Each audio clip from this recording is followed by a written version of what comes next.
Cinematic storytelling, gradual build-up, warm yet slightly ironic. Begin with intrigue, peak with satire, and end on a soft, meditative note. Hey guys, tonight we're stepping into a world where everything, and I mean everything, needed paperwork. You're standing at the gates of Constantinople, the crown jewel of the Byzantine Empire. Marble glints in torchlight, mosaics shimmer overhead, and somewhere in the air, the faint scent of hot wax and old parchment. Beyond these gates lies the sacred engine of the empire, not the army, not the church, but the ever-churning, paper-stuffed, signature-obsessed bureaucratic machine. You enter the great palace, not into a throne room, not into a war council, but into the imperial chancery, the office where things get written down. The scent hits you first: dust, candle wax, dried ink, and something left in the corner 3 rains ago. Scrolls, codices, ledgers, so old, you swear they might curse you if opened.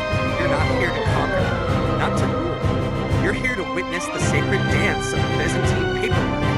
Clerks in robes hunch over desks, dipping quills into needle-based ink. Some whisper, some sigh dramatically. One is asleep upright, his fingers still twitching at script. In this empire, it's not who you know, it's who has stamped your form. Documents flow like rivers, tax receipts, ceremonial titles. Letters between monks arguing about fish, each must be checked, copied, sealed, and sometimes, if it's a Tuesday, sung aloud. Because Byzantines never met a rule they couldn't make extra. You sit on a wooden bench watching a man in golden trim teach the sacred art of unrolling a scroll just enough to show the emperor's signature without creasing it. That takes a year to learn. First rule of Byzantine paperwork: presentation over practicality. Always. So, before you get comfortable, like the video. Subscribe if you genuinely enjoy what I do here. And hey, if you're still awake, drop your location and local time in the comments. I love seeing where you all drift off from. Now, dim the lights, turn on a fan for that soft background hum, and let's ease into tonight's journey. You walk the corridors of the Great Palace's back offices, each quieter, scroll-filled, and somehow dustier than the last. One clerk nods, hands you honeyed wine, then returns to cross-referencing decrees from 200 years ago. He looks so tired. Here's a truth they don't teach in history class. While generals conquered and emperors posed for mosaics, it was the scribes, those ink-stained sleepwalkers, who actually kept the empire going. Every tax, every bishop, every noble with too many domes, all passed through your first. Byzantine bureaucracy was legendary, precise, but painfully slow. You think the DMV is bad? Try requesting a land deed here.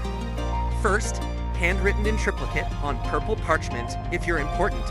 Then, copied by a scribe who only works Tuesdays and Thursdays. Then reviewed by the Grand Logothete, basically a royal label maker with a crown, who changes one word and sends it back. 3 weeks later, it hits the Imperial Secretariat, where it's shelved behind a stack labeled, "Pending since last emperor." And that's if it goes smoothly. You hear the scratch of quills. An archivist mutters about margins, another sorts ribbon seals by mood color. Yes, Byzantines did that. Some documents were never meant to be read, just wrapped in silk, paraded, then forgotten. A land grant for a noble who's been dead 5 years still needs a stamp. A decree for a river that dried up? 6 wax seals, 2 witnesses at an ornate desk. The scribe dips his quill into gold ink. He's writing a crucible, a golden seal of imperial edict. You peek. 7 in the name of our most serene majesty, each more dramatic than the last. He sighs. He's going to want it rewritten with more adjectives. You smile.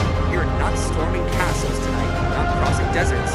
You're in a room lit by fading candles, surrounded by parchment, ink, and a bureaucracy so overdone, it becomes oddly relaxing. Let the ink dry. Let the wax cool. There's no rush here. Not in the empire of paperwork. Hey guys, tonight we're stepping into a world where everything, and I mean everything, needed paperwork. You're standing at the gates of Constantinople, the crown jewel of the Byzantine Empire. Marble glints in torchlight, mosaics shimmer overhead, and somewhere in the air, the faint scent of hot wax and old parchment. Beyond these gates lies the sacred engine of the empire, not the army, not the church, but the ever-churning, paper-stuffed, signature-obsessed bureaucratic machine. You enter the Great Palace, not into a throne room, not into a war council, but into the Imperial Chancery. The office where things get written down. The scent hits you first: dust, candle wax, dried ink, and something left in the corner 3 reigns ago. Scrolls, codices, ledgers. So old, you swear they might curse you if opened. You're not here to conquer, not to rule. You're here to witness the sacred dance of Byzantine paperwork. Clerks in robes hunch over desks, dipping quills into beetle-based ink. Some whisper, some sigh dramatically. One is asleep upright, his fingers still twitching in script. In this empire, it's not who you know, it's who has stamped your form. Documents flow like rivers, tax receipts, ceremonial titles, letters between monks arguing about fish. Each must be checked, copied, sealed, and sometimes, if it's a Tuesday, sung aloud. Because Byzantines never met a rule. They couldn't make extra. You sit on a wooden bench, watching a man in golden trim teach the sacred art of unrolling a scroll just enough to show the emperor's signature, without creasing it. That takes a year to learn. First rule of Byzantine paperwork: presentation over practicality. Always. So before you get comfortable, like the video. Subscribe if you genuinely enjoy what I do here. And hey, if you're still awake, drop your location and local time in the comments. I love seeing where you all drift off from. Now, dim the lights, turn on a fan for that soft background hum, and let's ease into tonight's journey.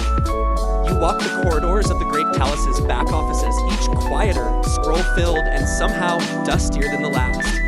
One clerk nods, hands you honeyed wine, then returns to cross-referencing decrees from 200 years ago. He looks so tired. Here's a truth they don't teach in history class. While generals conquered and emperors posed for mosaics, it was the scribes, those ink-stained sleepwalkers, who actually kept the empire going. Every tax, every bishop, every noble with too many domes, all passed through here first. Byzantine bureaucracy was legendary, precise, but painfully slow. You think the DMV is bad? Try requesting a land deed here. First, handwritten in triplicate on purple parchment if you're important. Then, copied by a scribe who only works Tuesdays and Thursdays. Then reviewed by the Grand Lobithate, basically a royal label maker with a crown, who changes one word and sends it back. 3 weeks later, it hits the Imperial Secretariat, where its shell kind of stack labeled pending since last emperor, and that's if it goes smoothly. You hear the scratch of quills. An archivist mutters about margins. Another sorts ribbon seals by mood color.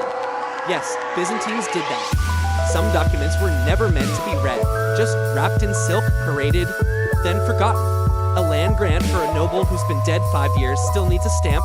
A decree for a river that dried up, 6 wax seals, 2 witnesses. At an ornate desk, a scribe dips his quill into gold ink. He's writing a crucible, the golden sealed imperial edict. You peek 7 in the name of our most serene majesty. Each more dramatic than the last. He sighs. He's going to want it rewritten, with more adjectives. You smile. You're not storming castles tonight, not crossing deserts. You're in a room lit by fading candles, surrounded by parchment, ink, and a bureaucracy so overdone it becomes oddly relaxing. Let the ink dry, let the wax cool. There's no rush here, not in the empire of paperwork.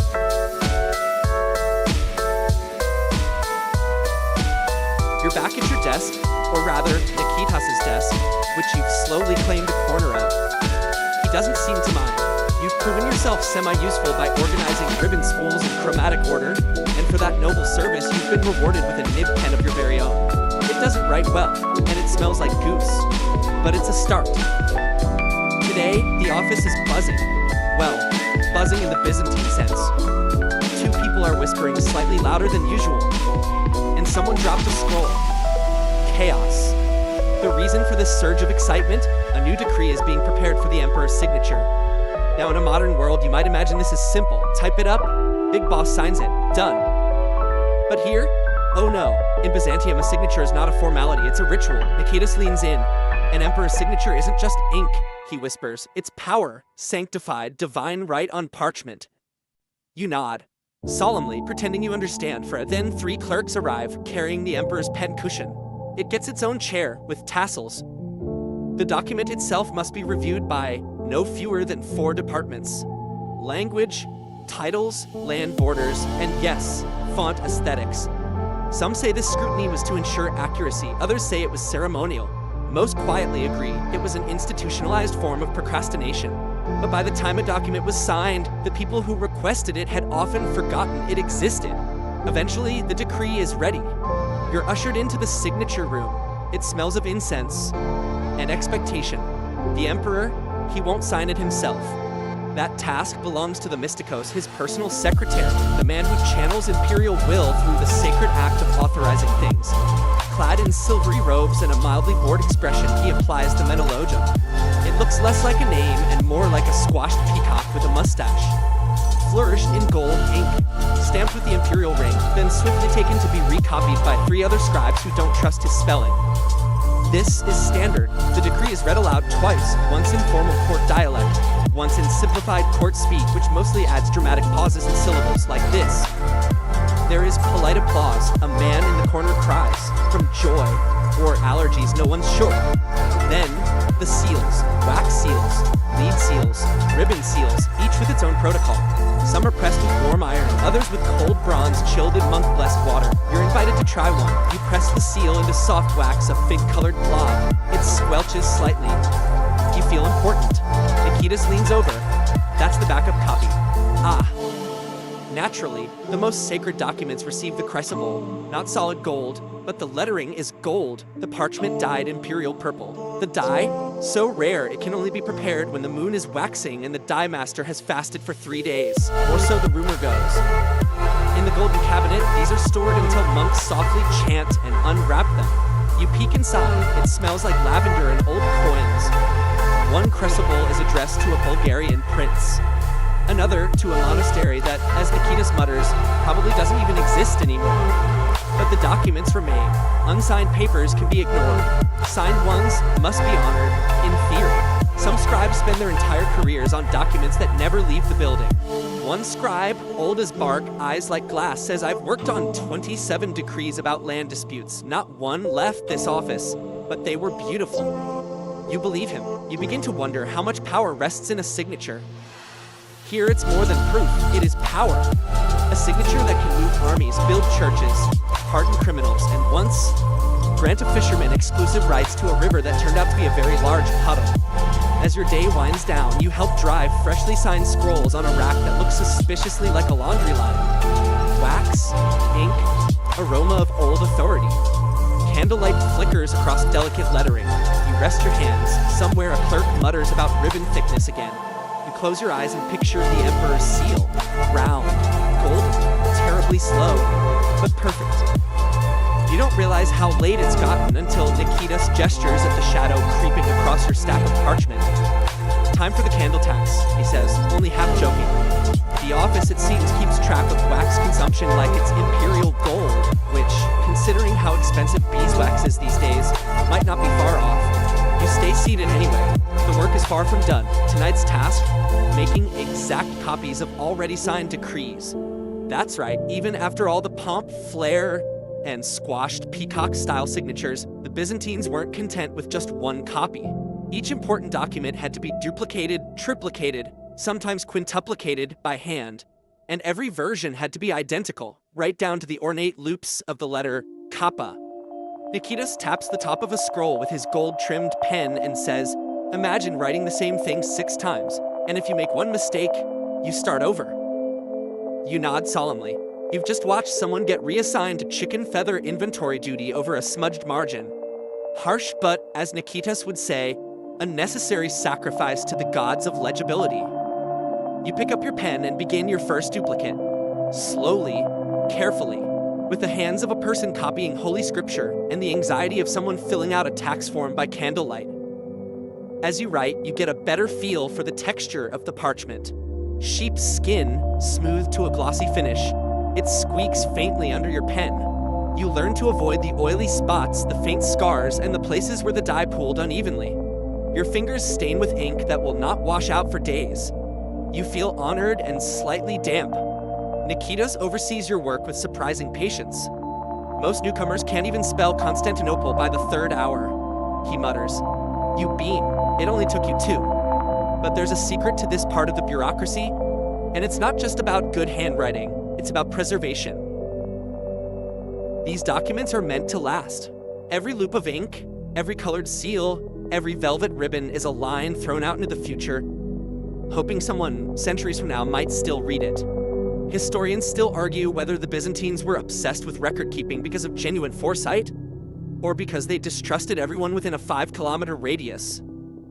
Either way, their written legacy outlived their empire. The Ottomans later marveled at the Byzantine record rooms so full of scrolls that some clerks had to climb ladders just to find the right one. And sometimes by the time they found it, the empire had already changed its mind. Midway through your third copy, an older scribe offers you a sweet. It's a fig stuffed with pine nuts and dipped in what he calls honey, aged by monks. You accept it gratefully, then realize it's mostly beeswax. You eat it anyway. This is your life now. Your candle flickers. The air smells of old wool and ink and faintly lavender from the scrolls stored near the archbishop's desk. You look around the office and see others deep in the same trance, bent over their pages, copying by hand, building the paper spine of an empire that never hurries. There's something oddly comforting in the slowness. It's like embroidery for the mind. Every line, a stitch. Every paragraph, a pattern. Time stretches and your breathing slows with it. Across the room, 2 scribes are quietly debating the correct format for a copy being sent to Armenia. Should the salutation include the title "Beloved Cousin of Rome"? One says yes, one says no. A third arrives with a precedent scroll from 72 years ago. The answer depends on the weather that year. You continue copying, letting the words blur into rhythm. Occasionally, you swap scrolls with a partner who double-checks your work. One mistake spotted, a rogue semicolon pretending to be a holy flourish, and you're back to square one. It's fine. You kind of like square one now. Some of the scrolls being copied tonight are headed for distant provinces. Cilicia, Trebizond, even a small fishing village where the governor has apparently requested a reminder of his exact job description. You wonder what it's like to receive a decree from Constantinople. Does it arrive with trumpets? Or just a tired messenger muttering, "Please sign for this"? You finish your last duplicate just as the wax pool on your candle threatens to spill over. Nikitas inspects your work, then with a rare smile stamps it with his minor seal. A little fish holding a scroll in its mouth. "Approved," he says, very fish-like. You're starting to get the hang of this. Before you sleep, one more ritual. Scroll storage. These aren't just tossed into baskets. Oh no. Each scroll has a designated rack, color-coded ribbon, and must be gently wrapped in linen treated with clove oil to keep bugs away. It smells like a spice market, and a library had a very polite baby. As you help stack the scrolls in their resting places, you catch sight of one wrapped in deep green ribbon. You ask what it is. Nikitas leans in and whispers, a tax code revision that's been in circulation since Emperor Heraclius. No one dares remove it. It's oddly comforting. Empires may rise and fall, but misplaced tax paperwork, eternal. The lights dim further. The scribes begin drifting to their sleeping alcoves. Some stay up a bit longer to polish pens or argue about how to abbreviate strategos of the Western themes without offending any current strategoi. You lie back on your borrowed cushion and close your eyes, the echo of quills still humming in your ears. Maybe tomorrow you'll get to hold the seal stamper again. If you're lucky. If no one else smudges anything. You wake not to an alarm, but to the gentle rustle of parchment and the unmistakable scrape of quill on skin. Vellum skin, that is. The chancery never really sleeps. It naps and shifts, sighs in candlelight, and murmurs itself awake with bureaucratic dreams. Nikitas is already up, sipping something dark and herbal from a lopsided ceramic mug. Mint, he explains, and desperation. Today's assignment is less glamorous, though in Byzantine terms, that simply means you're not dealing with purple ink or golden seals. You've been tasked with updating titles and honorifics in the imperial ledger, a record so vast it requires 3 separate scroll racks and its own librarian, who goes by Gregory the Modestly Important. Your job: cross-reference the official honorifics of every surviving bureaucrat, general, bishop, provincial governor, and anyone else who might, on a particularly sunny day, be referred to as illustrious. You begin by unrolling scrolls thicker than your thigh. They smell like toasted walnuts in tax season. Each name is followed by a paragraph of flowing Greek text, most of which consists of synonyms for very, very powerful or gloriously adjacent to someone important. Nikitas watches you as you squint over a listing for a man named Basileos of Adrianople. He used to be illuminated patriarchal envoy, Nikitas says, tapping the parchment. But he fell out with the logothete of the herds. You blink. There's a logothete of the herds. Oh yes, he says, sipping. Cows are surprisingly political. You cross out illuminated and replace it with lesser affiliated, a downgrade so subtle only 10 people on Earth would notice, but all of them would be furious. Titles matter in Byzantium. They're not just words, they're currency. There are entire offices devoted to inventing new titles just so no one's feelings get hurt. Magistros, Sebastocrator, Protospatharios, Chartularios to Kanakleo. By the time you've written them 3 times each, you can barely see straight. Historians still argue whether these titles actually denoted real power or were more like bureaucratic participation trophies. One famous joke among scribes: 2 Sebastocrators walk into a room. Neither is allowed to speak until the third one arrives. You pause your quill to rest your hand. Gregory the modestly important strolls past, humming an off-key hymn. He notices your scroll and says, "Ah, the title revision list. Did you remember to check if anyone was deposed yesterday?" You blink. "Yesterday?" He nods. "We try to stay current. That's why we have a spy in every monastery and a pigeon in every governor's pocket." You're not sure if he's joking. Lunchtime brings a plate of stewed lentils and a piece of barley bread hard enough to qualify as a defensive weapon. You dip it in olive oil to soften it, but mostly succeed in making your fingers taste like salad. As you eat, you hear 2 younger scribes arguing about whether a minor noble in Cappadocia should be listed as blessed by association or simply semi-esteemed. The difference?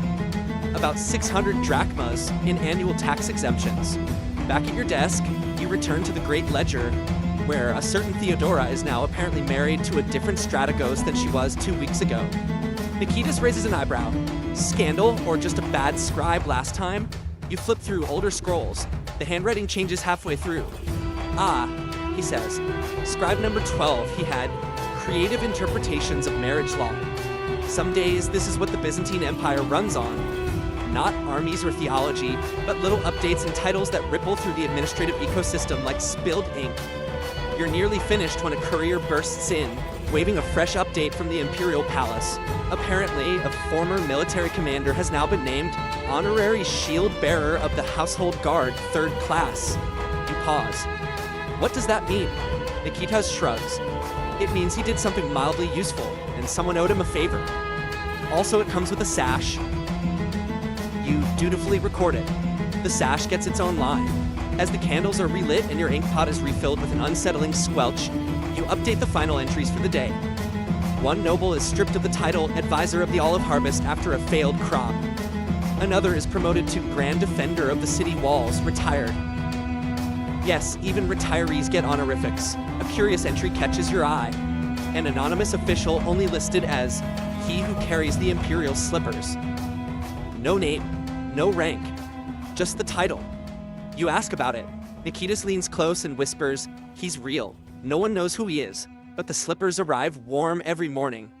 You blink slowly. The implications are terrifying. You finish the day by carefully inking your updates into the master scroll, then rolling it tight and securing it with a loop of crimson ribbon, the color reserved for title documentation. The ribbon alone is worth more than your sandals. The scroll is handed off to Gregory, who nods solemnly and places it in the 2nd rack from the top, 3rd shelf to the left. You'll remember that. Or you'll get lost in scroll purgatory. As you finally sit back, rubbing the cramp from your wrist, Nikitas pats your shoulder. "Well done. Tomorrow, we reassign clerks who misuse the title Most Excellent." You nod, your head swimming with prefixes. Sleep comes quickly when your dreams are filled with velvet sashes and the faint scent of sandalwood ink. The next day begins not with a rooster's crow but with a soft knock and the sound of someone dropping a scroll, followed by several quieter scrolls falling in protest. You stir beneath your thin linen blanket and probably recall today's assignment, signature protocol. Nikitas greets you with a grin far too wide for this hour. "Hope you've had your fill of sleep," he says. "Today we're practicing how to not offend half the empire with a signature." You stretch your arms and follow him to the long wooden table known only half-jokingly as the forgiveness bench. This is where scribes go to master the complex and utterly Byzantine art of formal signing. You sit down in front of a stack of documents, a tray of signature samples, and, curiously, a ruler. Not for drawing lines, Nikita says, tapping the ruler, for measuring flair. See, in the Byzantine court, signing a document isn't just functional, it's a miniature performance. The name must appear in precisely the right size, ink, and flourish ratio. Too humble, and it's an insult to your office. Too bold, and you might be accused of ambition. The stakes, high. The speed, glacial. Your first trial is to sign a name you've never heard of. Demetrius, Archon of the Sweetwater District. You try your best, swirling the final sigma like a sleepy snail. Nikita's frowns. That swirl looks thirsty, he says. Give it a little more ambition, but not too much. We don't want Demetrios to think he's invited to the Emperor's table. You adjust accordingly. Nikitas nods. Better. That's a swirl that says, I know my place, but I'm not afraid of a promotion. Throughout the morning, you practice signature formatting for a variety of titles. Generals, tax officers, monastery treasurers, and one inexplicable entry labeled Guardian of the Moonlight Lamps. You suspect that's ceremonial, or made up during a wine-heavy banquet. One particular signature, the Emperor's, requires its own pen. It's a long, feathered affair dipped in crushed lapis lazuli ink. You are not allowed to touch this pen. You are only allowed to look at it from a respectful distance and whisper, wow. Historians still argue whether the Emperor himself ever signed anything, or if his Kanakleos, the imperial inkstand keeper, just mastered a very convincing flourish. One Byzantine scholar claimed the Emperor's hand was far too elevated for menial gestures like signing. Nikitas shares this tidbit as he demonstrates the proper way to blot a signature using a square of linen and a gently murmured prayer. The prayer, he insists, doesn't do anything, it's just tradition. Plus, he adds, it makes the blot feel special. After midday prayers, a clerk from the eastern provinces arrives with a packet of unsigned decrees. You're tasked with preparing the margins for their upcoming signatures. This involves drawing tiny guide marks with a stylus that will later be erased. Each one must be exactly the same distance from the edge. You ask, why? Because once, a margin was too wide and a bishop took it as a personal insult. Nikita says, sighing. That started the great stationary dispute of 832. The rest of the office nods solemnly. That was apparently a thing. The documents signed today are destined for many corners of the empire. Some head to Antioch, others to Dalmatia, and one particularly fancy packet is bound for a princess in Trebizond. That one gets the red ink, a color used only for correspondence with royalty and, according to legend, for breaking up with hostile provinces. You take a break and wander the storage alcove where discarded signature drafts are kept. It's like a signature graveyard. One scroll is filled entirely with practice sigmas, each one sadder than the last. Another contains an official's name written 50 times, growing gradually more chaotic, until the final attempt just says, off. Back at your desk, you're introduced to the final step in signature protocol. Seal placement. This is not done willy-nilly. Oh no. The seal must sit below and slightly to the right of the signature. Unless it's a vertical scroll, then it sits above, unless the sender is outranked by the recipient, in which case it must float near the bottom in a slightly self-deprecating way. It's a lot. Nikita sees your face and chuckles. You know how we say the empire runs on wine and prayer? Actually, it runs on seal etiquette. You nod solemnly and receive your practice seal. A small, worn stamp depicting a goat eating a fig. It's supposed to represent humble service. You imprint it on a test scroll, gently press, and lift. Perfect. You've got the hand for this, Nikita says. I think you're ready for the salt permits. And just like that, you're promoted to signing off on the Empire's salt distributions. A humble task, but important. Without salt, there's no preserved fish, no seasoned bread, and no reason for the coastal provinces to pay their harbor fees. You sign the name of a minor bureaucrat from Thessaloniki, flick a gentle tail on the final letter, and add your goat seal. The scroll is rolled, tied with twine, and handed off to a runner who vanishes into the night like a particularly polite ghost. As the candle flickers lower and the scent of wax fills your nose, you realize your signature now lives somewhere in the Imperial archives. Probably on shelf D, under slightly salty. You feel weirdly proud. Exhausted. Ink-stained, but proud. Nikitas pats your shoulder and says, "Get some rest. Tomorrow we tackle the imperial thank you notes." And so you drift to sleep, dreaming of peacocks, parchment, and a goat named Fig. You wake to the sound of someone humming a hymn and the soft, unmistakable crinkle of vellum being unrolled. Outside your tiny window, the sun is barely thinking about rising. Inside, it smells faintly of rosewater ink and damp sandals. Nikitas enters the scriptorium with a look of determined patience. "Today," he says with the solemnity of a man preparing you for battle, "we're composing imperial thank you notes." You blink. "Who are we thanking?" He raises a brow. "Everyone, all the time. For everything." See, in the Byzantine Empire, the thank you note is not just a polite gesture, it's a geopolitical instrument. The emperor, of course, never writes these himself. That honor falls to mid-tier scribes with excellent penmanship and unshakable patience, which as of yesterday includes you. Your desk is already arranged with a stack of thin parchment squares and a fresh bottle of the empire's finest indigo ink, harvested from the murex snail and worth more than your sandals. Your first task? Thank the governor of Cyprus for sending 24 amphorae of olive oil. Be warm, but not too warm. Nikitas advises we want him to feel appreciated, but not empowered. You carefully draft, "Most noble Strategos Theodoros, the golden city shines brighter with your generous offering. May your groves never wither, nor your ships run aground." Nikitas peers over your shoulder. Good, but lose the part about ships. His brother died in a boat accident. You wince and revise. The rest of the morning is a parade of obscure dignitaries and increasingly niche offerings. A bishop in Sinope has sent an embroidered sock. A minor aristocrat near the Armenian frontier has gifted a goose trained to bow on command. And one particularly confident wine merchant has included a poem about how the emperor's beard reminds him of Mount Olympus. That one gets no reply, Nikitas mutters. One scroll catches your eye. It's a thank you note to a Nubian envoy who delivered several crates of incense and something labeled elephant wisdom. Historians still argue whether this was an idiom, a mistranslation, or an actual elephant. You copy the pre-written thank you message in carefully practiced hand. To the esteemed emissary of Alodia, the incense dances in our halls like your people's kindness. The wisdom, tusked or otherwise, is treasured beyond words. Nikitas nods. Perfect. Mystical, yet vague. Just enough sincerity to keep us allies. The afternoon brings more curious thank you requests, each one more obscure than the last. You thank a monastery for inventing a new method of drying plums. You thank a retired general for donating a silver spoon shaped like a sea urchin. You even draft a note to a 12-year-old boy in Epirus who mailed a drawing of the emperor riding a dragon. Your reply is signed by His Imperial Smile. Not all notes are easy. One tricky case involves a gift from a rebellious governor who may or may not be plotting to declare himself semi-independent. Nikitas gives you the assignment. We need to acknowledge the gift, while reminding him who signs his tax exemptions. You try.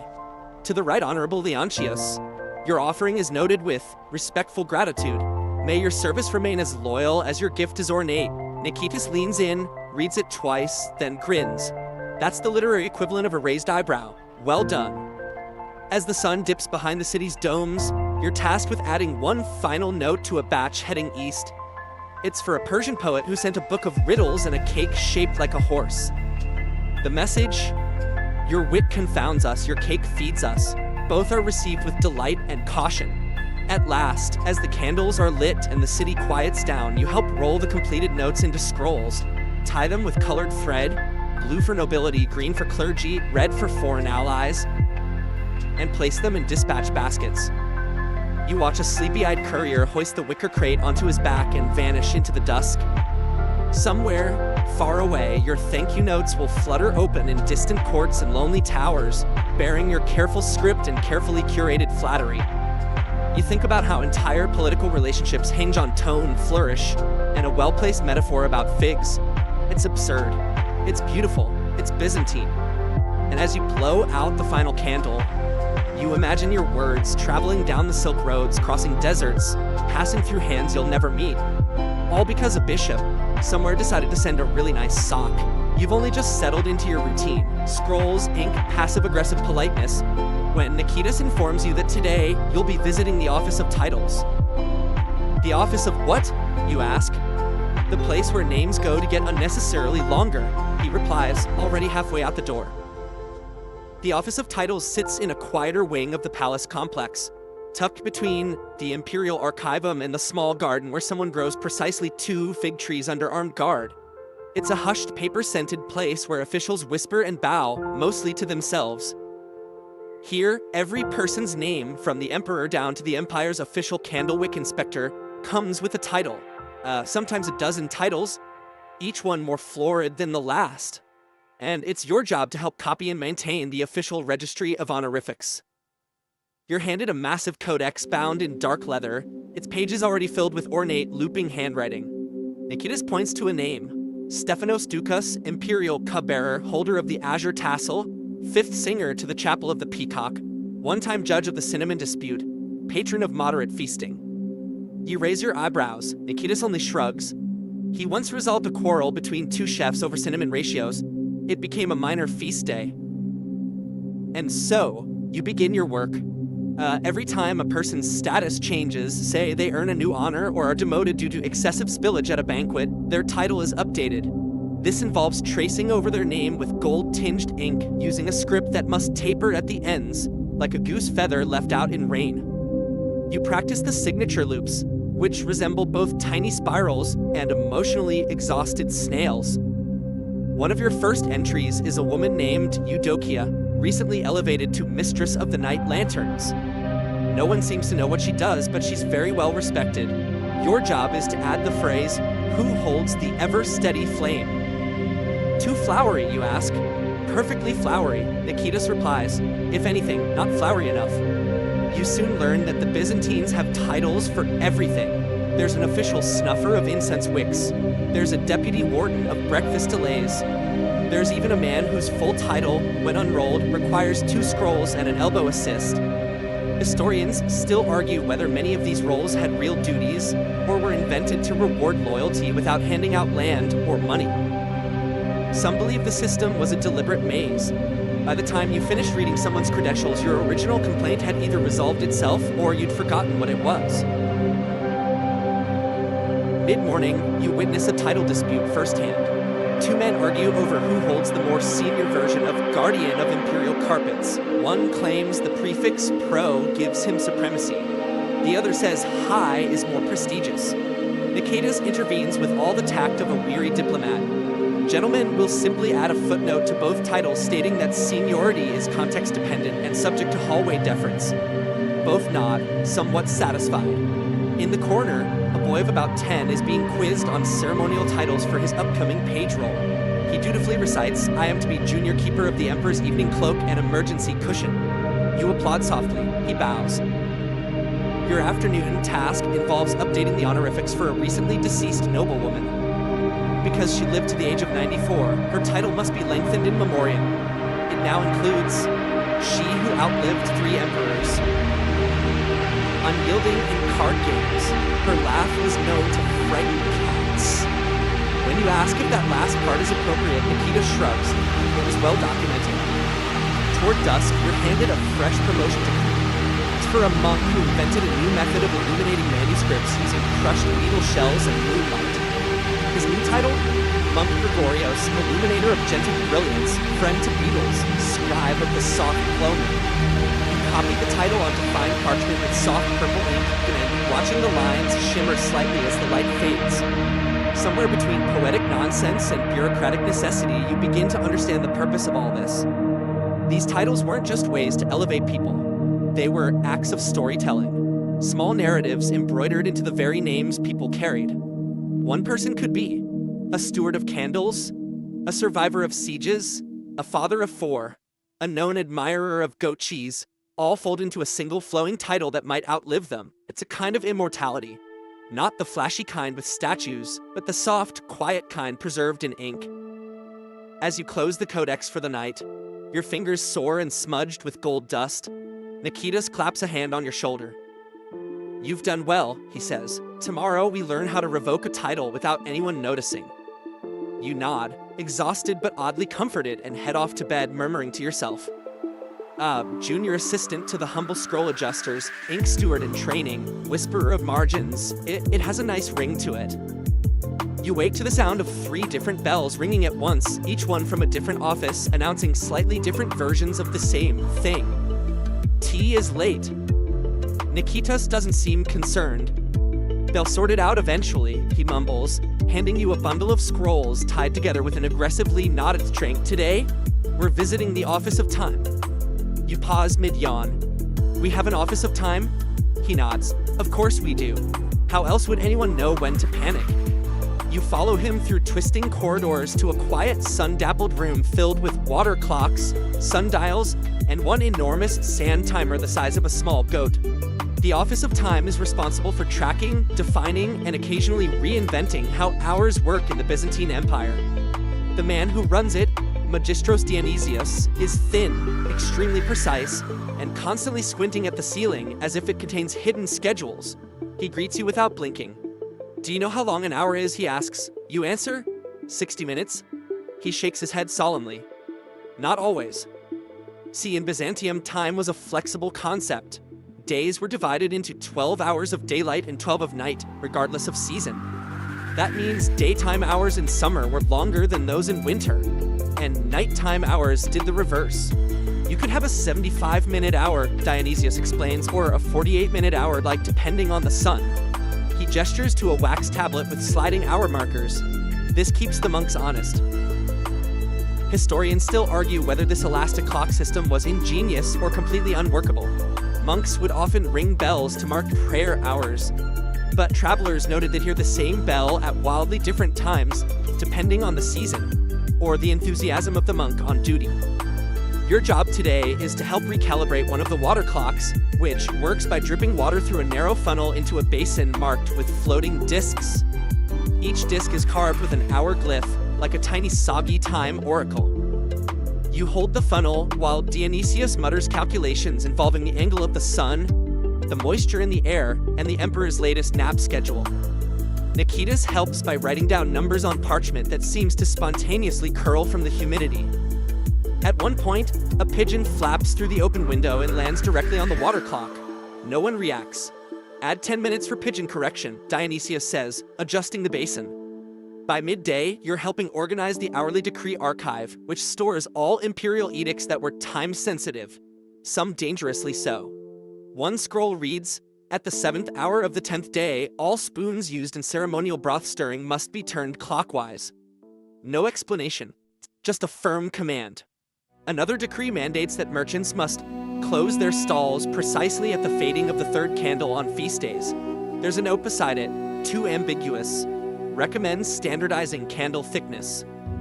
One especially confusing document orders that all court proceedings be paused during eclipses, unless the defendant is from Thessaloniki, in which case, proceed with caution. You take a break near the sundial garden, where junior scribes are drawing the sun's shadow across a grid.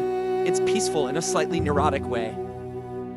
Nikitas joins you, sipping from a cup of lukewarm barley tea.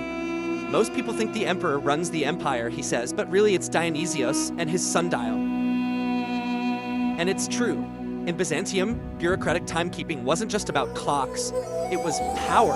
Whoever controlled time controlled the rhythms of prayers, markets, tax deadlines, and marriage ceremonies, which, by the way, also had strict time guidelines. You come across a directive that states all weddings must begin between the sounding of the 9th bell and the cooling of the soup. Apparently, someone's nuptials once started early and were declared void.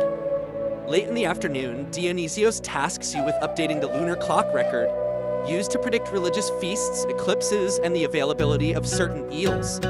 Yes, eels. Nikitas shrugs. Some fishermen swear they only appear on odd lunar Tuesdays. We don't argue. The chart looks like a dizzying spiral of moons, numbers, and letters. You're told to mark any upcoming months where feast days coincide with known wine shortages. We don't want too many pious citizens drinking vinegar, Dionysios says, entirely serious. One last task before evening, writing the notice of adjusted sunrise for the imperial bulletin board. Apparently, due to cloud interference and imperial bathhouse steam, today's official sunrise was moved 7 minutes later than anticipated. Your announcement reads, "Let it be known, On this 15th day, the sun emerged not at its expected hour, but fashionably late. All records shall reflect this celestial modesty. You pin it to the bulletin wall beside a faded notice about goat theft prevention. The air smells of wax and damp parchment as the final bell rings, a slightly flat tone caused by someone leaning on the rope too hard. You return to your quarters with a new appreciation for the exhausting beauty of bureaucratic time. Every moment is recorded, debated, adjusted, and sometimes completely ignored. But at least now you know why no one in Byzantium ever arrives on time. Reading in a warm, immersive storytelling tone, building toward a playful yet poignant climax. You've barely managed to get your tunic on when Nikitas taps on your chamber door with the flat end of a stylus. "Hope you're in the mood for food," he says, already munching on a sesame cake. "We're heading to the Bureau of Imperial Provisions." Your stomach growls in agreement. The Bureau of Imperial Provisions is nestled behind the eastern wing of the palace, close enough to the sea to smell the salt, but not close enough to be fashionable. It's a sprawling series of cool stone storerooms, vaulted halls, and slightly nervous goats. As you enter, the air thickens with 1,000 competing scents: honeyed pastries, pickled fish, overripe figs, saffron, damp burlap, and something suspiciously cheese-adjacent that Nikitas identifies as aged camel curd. You decide not to ask further questions. "Today," Nikitas says, handing you a wax tablet, "you're tracking the imperial lunch inventory. Nothing major, just make sure no one steals the lemons." You blink. "Lemons? Very political," he says. "You wouldn't believe the citrus drama." You begin in the preservation vault, a cool, dark chamber where Byzantine ingenuity truly shines. You find rows of amphorae sealed with wax, some filled with grape molasses, others with preserved apricots swimming in rosewater. There are garum jars, Byzantium's nod to Roman fish sauce, but also pickled turnips labeled "Do not open without permission of the vinegar clerk." One clerk, with the poise of someone who's definitely named more than 3 types of garlic, explains that the emperor prefers his lentils with a hint of wild thyme and emotional distance. You nod solemnly and scribble it down. Historians still debate how accurate Byzantine recipe records were, since many included vague directions like "cook until honorable" or "season like your aunt would." One preserved note describes a sauce that should be stirred until it remembers your father's warnings. Your next stop is the bread hall, where massive loaves of leavened wheat bread are stacked like architectural blueprints. The empire distributed bread to soldiers, monks, and bureaucrats like you. And yes, even the bread had an inspector. You meet her, an elderly woman named Cassian, who sniffs each loaf with the precision of a bloodhound and occasionally slaps one for being overambitious. She lets you taste a fresh slice. It's slightly sweet, speckled with anise, and just warm enough to be comforting. You make a note, request more reasons to visit Bread Hall. Later in the meat wing, you discover that the palace maintained a strict meat schedule. Mondays and Wednesdays were mostly vegetarian, Fridays for fish, and Sundays were reserved for peacocks and other display birds that had died of natural haughtiness. You pass by a table where a scribe is carving telemarks onto chicken bones, each one representing meals prepared for dignitaries.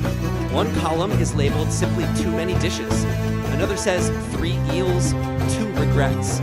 You help inventory a batch of cheese wheels from Anatolia, each stamped with a seal that reads "Inspected by the Brotherhood of the Right." Nikitas nudges you. "Don't joke about that name, they're sensitive." The warehouse buzzes with tension over the upcoming Feast of St. Basil, a major logistical undertaking requiring rare spices, fresh almonds, and someone willing to milk 5 goats an hour before dawn. You're shown the Imperial Spice Cabinet, a reinforced chest under lock and key. It holds cinnamon bark, cardamom pods, peppercorns from India, and a scroll with the emergency nutmeg reserve count. A guard stands watch. One time, Nikitas whispers, a clerk used too much clove. A poet fainted. You end your shift assisting the tea mistress, a woman named Thalassa who brews concoctions for everyone from emperors to janitors. She lets you try a blend of mint, lemon peel, and barley steeped in copper kettles. It tastes like the memory of spring and a hint of administrative patience. She tells you a story about an official once reprimanded for oversteeping his tea during Lent. He insisted it was spiritual contemplation. The patriarch called it vanity in liquid form. By twilight, you're finishing paperwork for the day's rations, using terms like sauce variants and missing olives unaccounted for. You're told to mark any food deemed emotionally complex, which includes one pomegranate that allegedly made a eunuch weep. Historians still argue whether the Byzantine court's obsession with detail stemmed from genuine culinary standards or just a deep, ancestral fear of running out of figs during a council meeting. You walk back to your chamber under the soft orange sky, smelling faintly of flour, vinegar, and thyme. You've learned something crucial. Food in Byzantium wasn't just nourishment, it was theater, diplomacy, religion, and a full-time accounting nightmare. Nikitas tosses you a date-stuffed fig as he disappears into the hallway. You bite in. It's sweet, sticky, and mildly overcooked. But in that moment, it tastes like you belong. Would you like delivered in a richly expressive tone with a touch of dry humor, gradually building to a whimsical and heartfelt conclusion. You wake with the distinct impression that someone is watching you. And in true Byzantine fashion, they are, through a peephole in the linen closet. Time to visit the Department of Decorative Titles, Nikitas announces, appearing beside your bed like an apparition in yesterday's socks. The Emperor just added 3 more words to his job description, and someone has to document the implications. As you pull on your robe, he tosses you a scroll. Start memorizing. By lunchtime, you'll be able to list 15 forms of glorified job inflation. The Department of Decorative Titles is located in a long marble hall lined with framed parchments, each bearing increasingly Baroque honorifics in gold ink. One plaque reads, "Most serene, God-crowned, victory-loving, defender of the holy spatula." You're not entirely sure if that last part is metaphorical. Nikitas leads you to a round table where 4 scribes are locked in polite but deadly semantic warfare over whether sublime commander of the leftmost gate outranks lofty watcher of the 6th spoon.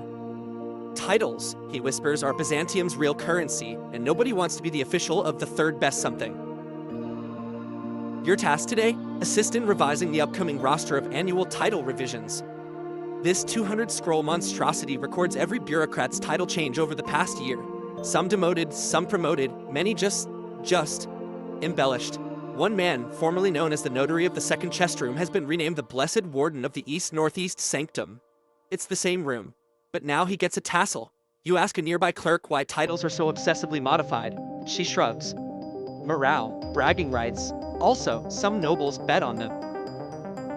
Historians still argue whether Byzantine decorative titles held actual authority or simply served as elaborate distractions. Some emperors handed them out like candy, others withheld them like a grumpy dungeon master managing prestige points. The ranking system is bewildering. There are dukes who aren't really dukes, counts of imaginary provinces, and an entire folder devoted to ephemeral titles. Temporary ranks given during festivals or when someone donated a particularly good batch of wine.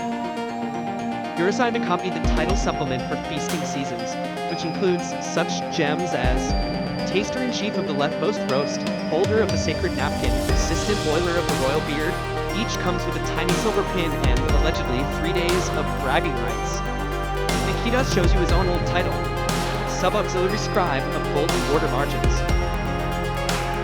You laugh, but he just sighs. I miss the margins, cleaner work.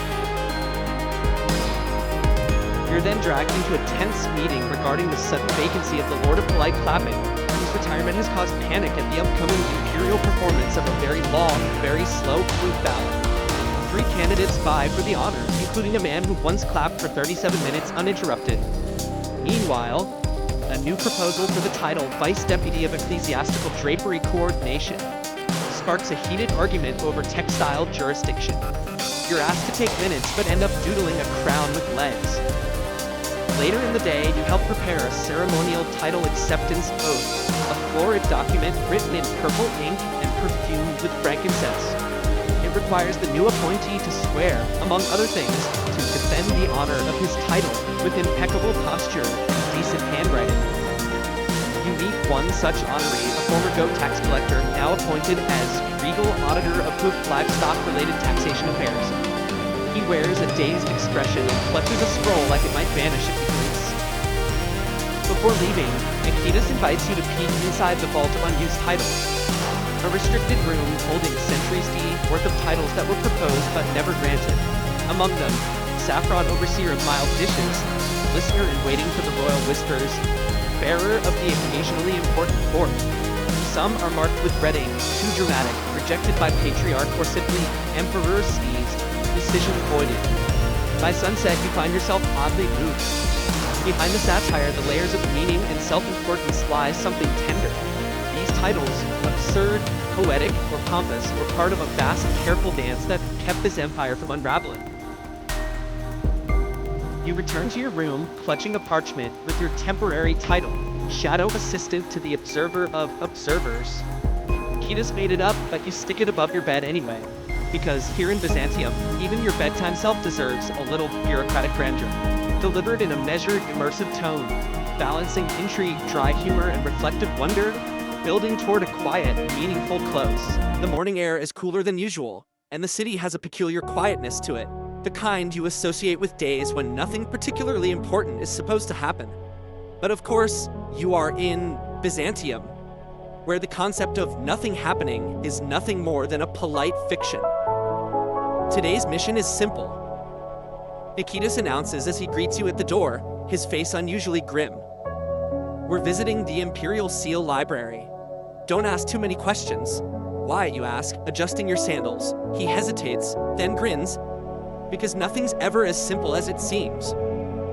The Imperial Seal Library is tucked away in the southernmost wing of the palace. A tall, narrow tower, spare in decoration but heavy with the scent of wax, ink, and mystery. Rows of ancient shelves line the walls. Behind each shelf sits a clerk who watches you like a hawk. They aren't rude, but they don't exactly smile either. You can't tell if they're waiting for a mistake or just trying to stay awake. It's probably both. You see, Nikitas explains, the Imperial Seal Library holds every seal ever created for the Emperor, and trust me, there's a lot. You walk through the aisles, observing the elaborate designs etched into the seals. Golden eagles, intricate patterns, cryptic symbols. Some are so detailed it would take a craftsman weeks to engrave just one. A clerk hands you a wax tablet. Here, look through this, he mutters, adjusting his spectacles. It's the most recent seal. The Emperor of many titles insisted it be made in a hurry. Didn't quite match his expectations, so he had a dozen more made, just in case. There's always more. The seals are impressive, yes, but it's hard to shake the feeling that you've stumbled into a bureaucratic abyss where titles, symbols, and authority never quite meet. You flip through more documents. The Emperor's seal of eternal gratitude to the Ambassador of Lands. The seal of uninterrupted discussions regarding Byzantium's breadbasket. You start to wonder how these little discs of wax and gold could hold so much power in such a sprawling empire. But Nikitas seems to be losing interest. If I'm being honest, he says, yawning, I think they just keep making seals to avoid actually solving problems. Each new seal just gives people something else to argue about. Historians still debate the purpose of the imperial seal system. Some say it was meant to emphasize the emperor's omnipotence. Others believe it was a beautifully executed distraction, a kind of imperial sleight of hand to keep courtiers too busy to stage rebellions. Either way, the seals are mesmerizing. You wander deeper into the library and find a particularly odd collection. Seals made for lesser officials of the empire. One is labeled Patron of the Evening Candles. It depicts a crescent moon surrounded by a halo of fireflies. You glance up at Nikitas, who's scribbling in his notebook. I guess everyone needs a title, he shrugs, even the candles. You suppress a chuckle. There's something undeniably humorous about the idea that somewhere a man carries the official title of Overseer of Dim Light Sources. It's hard to imagine how that conversation goes at dinner. But as the hours pass, something strange happens. Despite the endless repetition of titles and seals, something beautiful emerges. The sheer dedication to order, even in something as small as a wax imprint, reflects a larger need for harmony in a vast, fractured empire. No matter how minor or absurd, each seal is a thread in the grand tapestry of Byzantium. A carefully crafted system where even the smallest detail could carry the weight of centuries. At some point, you find yourself facing the Emperor's Seal of Silence, a heavy, dark wax stamp depicting an empty throne. It's striking in its simplicity, a stark contrast to the overwhelming intricacy of the others. Nikitas gestures to it like an old friend. Ah, that one, he says with quiet reverence. That's the one you use when nothing needs to be said. You wonder how many people in Byzantium ever got to use it. The day wears on, the library remains eerily quiet, and you can't help but feel that even the seals themselves, these tiny stamped artifacts, have stories to tell. They hold history, memory, hope, authority. It's as if each seal bears the ghost of a decision, a whispered command from an empire trying to keep itself from falling apart. As the final bell tolls, signaling the library's closure, Nikitas leans toward you with a wry smile. Ready to go? I think I saw a seal of fruit preservation waiting for us in the corner. You smile. Sure, why not? I could use a little more mystery in my life. And as you step back into the sunlight, the strange, waxy world of Byzantine seals still lingers in your mind. You wonder, maybe the world would be better if everyone had a title, no matter how trivial, just to make life feel a little more official. Delivered with a tone that blends subtle satire and historical wonder, channeling the dry humor and weighty reflection of life inside a labyrinthine empire. The next day, as you step out into the warm morning air, the city greets you with its usual harmony. Horses clip-clop down cobbled streets, the scent of bread baking and incense burning drifts through alleyways, and the occasional shout of a street vendor punctuates the calm. But today, there's something different. A hum of anticipation buzzes beneath the surface. Nikitas looks over his shoulder with that familiar, amused smile. Today, he says, we're heading to the Imperial Red Tape Archive. You blink. Red tape? Don't ask, he replies. Trust me, it's more exciting than it sounds. The archive is housed in an unassuming stone building near the Palace District, simple on the outside, but inside, it's exactly what you'd expect. Rows of towering shelves, leather-bound volumes, meticulously rolled scrolls, and an unnervingly large collection of ink pots, quills, and bored clerks. The air is thick with the scent of parchment, dust, and decisions no one wanted to make. Nikitas leads you through a maze of files, each labeled with the kind of Byzantine jargon that would make a philosopher weep. You pick up one. Regulations regarding the consumption of goldfish in the imperial court. It's exactly what it sounds like. A series of elaborate policies on the proper etiquette for dining with ornamental fish during formal dinners. Nikitas murmurs almost reverently, "Ah, the Red Tape Archive. This is where all the things that never really mattered still had to be written down." He gestures grandly. Think of it as a historical landfill for ideas, laws, and decrees that no one had the energy to fight over. Everything had to be decided, just not too loudly. You scan some of the surrounding documents, the correct number of official umbrellas for imperial parades, arrangement of pillows on the emperor's throne revised for lumbar comfort, string knot protocol for winter footwear of senior courtiers. You're beginning to see the picture. A clerk, an older man with spectacles and a mournful mustache, shuffles by holding a bundle of parchment labeled the proper number of trumpets for different royal occasions. You turn to Nikitas. I thought the Byzantines had their priorities straight. He gives you that look again. The empire was more about symbols than substance, he says. Everything had to be just so. There was no room for chaos, even if it meant drowning in scrolls. The deeper you go, the heavier the air becomes. It's as though the sheer weight of unnecessary decision-making is pressing down on your shoulders.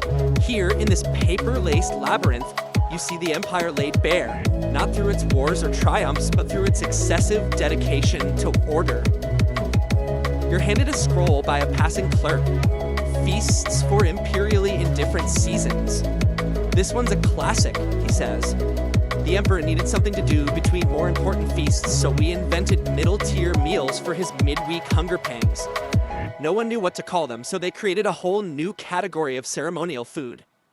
Nikitas scans it, smiling faintly. Ah, the Monday breakfast banquet. That one's famous. They had to decide which pastries were fit for Tuesdays and which ones were better suited to Saturday morning laziness. You shake your head. What happened to all this? Nikitas shrugs. Some of it stuck. Some of it vanished. Most of it stayed here, waiting for someone to unearth it and say, look at this nonsense we once took seriously. Historians still argue about it. Was this obsession with bureaucracy a symbol of the empire's enduring stability or its slow, bureaucratic demise? On one hand, every detail mattered. Even the shade of the emperor's cloak had a name. Even the height of the throne was debated. On the other hand, how long can an empire last when it takes 12 officials to decide how many tassels belong on a curtain? You pick up more scrolls, tax exemptions for imperial pet eunuchs, official limits on peacock feather offerings during royal birthdays, guidelines on ceremonial towel counts for imperial bath rituals. I think we've reached the end of civilization, you mutter. But Nikitas doesn't seem to mind. He flips through a decree about seasonal curtain color changes in size. These aren't important, not really, but they're part of the Empire's story. And suddenly you understand. This isn't just a collection of absurdity. It's a record of a civilization trying, desperately, to impose order on chaos. To believe that if everything had a rule, a seal, a title, then maybe the world could be controlled. Maybe the Empire could endure just a little longer. You run your hand across an oddly shaped wax seal, the symbol almost worn away by time. Nikitas places a hand on your shoulder. Time to go, he says gently. You glance around one last time. The shelves stretch endlessly into the gloom, a silent testament to the belief that everything, no matter how small, deserved a label, a protocol, a scroll. And as you step outside, the warm light of the sun hitting your face, you realize Byzantium, in all its strange, absurd glory, was built not just by emperors and soldiers, but by clerks, scribes, and red tape archivists who believed that even the most forgettable details mattered, delivering a satirical, reflective voiceover, combining humor and history as you explore the Byzantine world of ceremonial honors. The next morning, you find yourself lost in thought, reflecting on the strange, intricate world of Byzantine bureaucracy. It's a world where even the smallest detail could mean the difference between success and failure, and where every ritual, every rule seemed to matter, even if no one could quite remember why. Nikitas, ever the pragmatist, doesn't care much for the why, it's the how that interests him. Today, he announces, we're off to the Court of Imperial Honors. There, you'll see what happens when things get so ceremonial that no one even remembers why they were invented in the first place. You raise an eyebrow. Like those Monday breakfast banquets? He grins, humor twinkling in his eyes. Exactly. The Court of Imperial Honors, where receiving an honor becomes an honor in itself. It's a place where titles and medals multiply faster than we can count. The Court of Imperial Honors sits in a regal wing of the palace, a quiet sanctuary away from the chaos of bureaucratic life. You step into a grand hall where every surface is polished, every column is carved, and every banner bears the insignia of some forgotten emperor. You almost expect trumpets to play, but all you hear is the shuffle of sandals and the murmurs of officials discussing nothing, really. Nikitas leads you through the hall, past gleaming displays of imperial honorary medals. Each one is a masterpiece, intricately designed, sparkling with gold and precious stones. But the question nags at you. What did these medals actually mean? Nikitas waves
ancient city of Constantinople. Painting the sky in shades of purple and gold, you and Nikitas make your way to the halls of the Imperial Archivists, the final stop on this journey through the strange corridors of Byzantine life. The city's golden rooftops gleam in the fading light, and the cool evening breeze carries the sense of roasting meats and incense. The marketplace's bustle is giving way to the quieter, more deliberate rhythm of evening. Nikitas looks thoughtful as he speaks.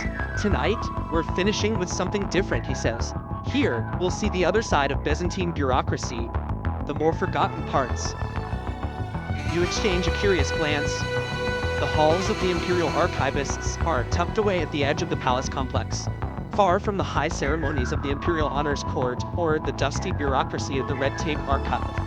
As you step inside, you're greeted by rows upon rows of ancient manuscripts and scrolls, stacked high and haphazardly on shelves.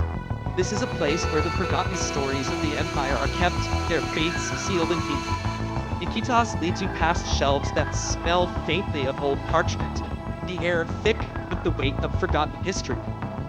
These, he says softly, are the true relics of Byzantium, the things that didn't make it into the history books, the documents that were deemed unnecessary, irrelevant, or just too strange to survive. You run your fingers over a scroll with a curious label, the official imperial opinions on garden gnomes. It's as bizarre as it sounds, a treatise on the decorative use of small statues in the emperor's gardens, detailing the proper placement of gnomes and acceptable materials for their construction. Garden gnome, you ask, voice tinged with disbelief. Nikitas chuckles. Yes, garden gnomes. The emperor had quite the obsession with them. He even ordered a great debate about which color of gnome was most auspicious for attracting good luck. These were the kinds of things debated in the courts of Byzantium, absurd but important at the time. You glance around again, noticing that many of the scrolls are filled with decisions on seemingly irrelevant things. Rules for imperial pets, decrees on the type of clothing worn to ceremonial bathhouses, and long-winded instructions on how to walk in the presence of the emperor without offending his sensibilities. The archivists themselves don't seem concerned with preserving what others might call the important parts of history. They dust off the scrolls, make quiet notations in large ledgers, and carefully maintain the odd remnants of imperial life, as if these fragments somehow matter just as much. Nikitas leads you to a table where an archivist is unrolling an ancient, cracked scroll. He studies it for a moment before gesturing for you to come closer. You lean in and read the title with wide eyes, Official Rules for the Imperial Nap Time. You laugh. Nap time? That was a thing? Oh, definitely, Nikitas says, clearly enjoying your surprise. You'd be surprised at what had to be legislated. The emperor believed that a well-rested ruler was a strong ruler. So, naturally, an official policy was made about the proper nap times for the emperor and his inner circle. The scroll details the exact amount of time to be allotted for naps every afternoon. It also specifies under what conditions naps could be interrupted and the appropriate gongs and incense to be used during naptime rituals. I guess the emperor wasn't keen on being disturbed while he rested, you muse, raising an eyebrow. You'd be surprised. Nikitas replies, a nap was a powerful thing in the Byzantine world. It was seen as a way to recharge both physically and mentally. So official decree was made. Every afternoon, the emperor must rest for exactly 33 minutes. No more, no less. If anyone disturbed his rest, they could be severely reprimanded. You take in the absurdity of it all. The sheer dedication to the minutiae of life, the unwavering belief that every detail mattered. Even something as simple as sleep was to be managed with military precision. The contrast between the grandeur of Byzantine life and the peculiar details of its everyday rituals strikes you again. It's a strange reminder of the contradictions that made the empire both endlessly fascinating and ultimately unsustainable. Nikitas sighs softly, and you look over at him, wondering what's on his mind. You know, he says quietly, in some ways, the Byzantine Empire was a lot like the scrolls we're looking at now. It's a fascinating mess of contradictions. Grand ideas, ridiculous details, and a whole lot of people working hard to keep things running, even when they made no sense. You look around at the archivists, their quiet work a testament to this idea. Their job isn't just to preserve the grand moments of empire, it's to hold on to the bizarre, the unnecessary, the strange things people once thought important. There's something soothing in the thought that even in a world filled with emperors and wars, the little oddities are preserved too. As you leave the halls of the imperial archivists, the sky outside has turned dark, the stars twinkling above the city.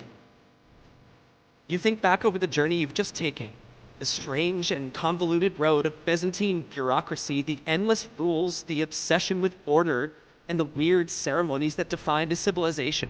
It's been a strange ride, but somehow it feels like you've caught a glimpse into the soul of an empire.